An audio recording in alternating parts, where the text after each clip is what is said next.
completely get suffragettes, women's rights.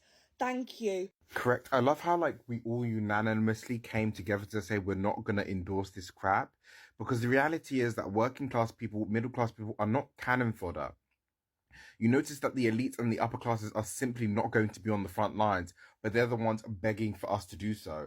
And I love how we all developed class consciousness and realized actually no thank you. Thanks but no thanks. But the deeper point is we cannot reward the managerial class by going off to fight and shed our blood. Doesn't matter what community we're from, by shedding our blood for an unnecessary war, which is the result. This war, I'm sorry, I'll go into it in another video, is the result of British and American warmongering. Because I'm sorry, there's no reality in which we would accept, or America would accept, a NATO-style alliance on our doorstep. And I'm not covering for the war crimes that Russia has done in Ukraine. That's completely wrong. But we've got to realize, and there's so many other details that we don't know. For example, before the war started, the Russian president and Zelensky were about to sign a peace treaty to stop the war from happening. But Boris Johnson went over to say, don't sign that up because we want this war to go. And the reality is that, this war machine is a money laundering scheme because, Mitch McConnell, who's an American politician, he said himself on the floor of the House, if you want to go and see it, that the money that was being sent from America to Ukraine for them to fight this war against Russia, which is essentially a proxy war, was not actually going to Ukraine, but it was going to American defense contractors. So then and there he admitted it. It's a money laundering scheme. And, there's a lot of discussion about patriotism.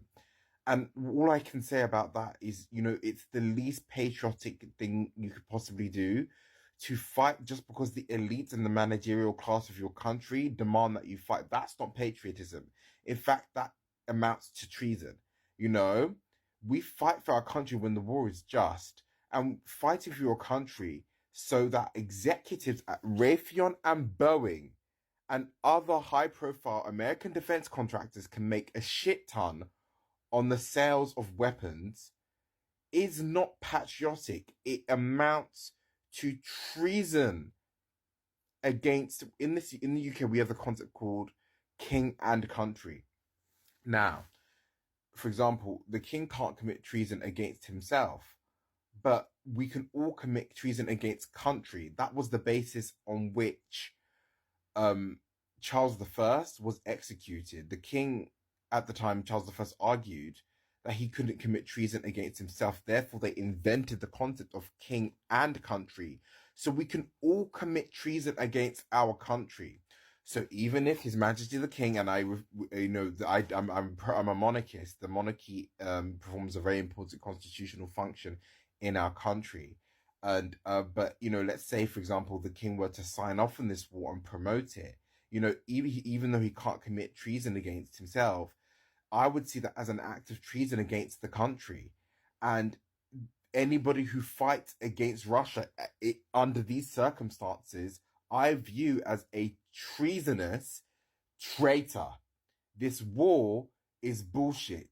Its justification is wrong. Say no, say no. But my last point is, the deeply odious, in fact, I'm going to make two more points. The deeply odious way in which all news channels, GB News, BBC, ITV, rallied instantly after the Sanders, the Colonel Sanders, or corporate Sanders, the guy who announced that we needed to mobilize. As soon as that was announced, and some MPs went on TV to say that, there could be a mass mobilization, how all the news networks rallied behind that message and tried to bolster it. We had the fools at GB News come online to say there's no patriotism in this country. And I found that deeply odious because it was all about diversity and inclusion. And it was all about, the establishment, until the establishment asked the news channels to promote war. And then all of a sudden they fall in line. And my final point is this. there was a lot of issue about, the British Army not wanting to recruit people of a certain demographic, and this time it was white males. But that message disappeared as soon as you want white males to go and die on the battlefield. I find that deeply odious because it shows that this whole diversity stick was just that, performative, fake, and in reality, they don't see any of our lives as worthy and valuable. And the whole diversity agenda was just to divide us. But they don't want to divide us anymore now that they want us all to die so that they can make money.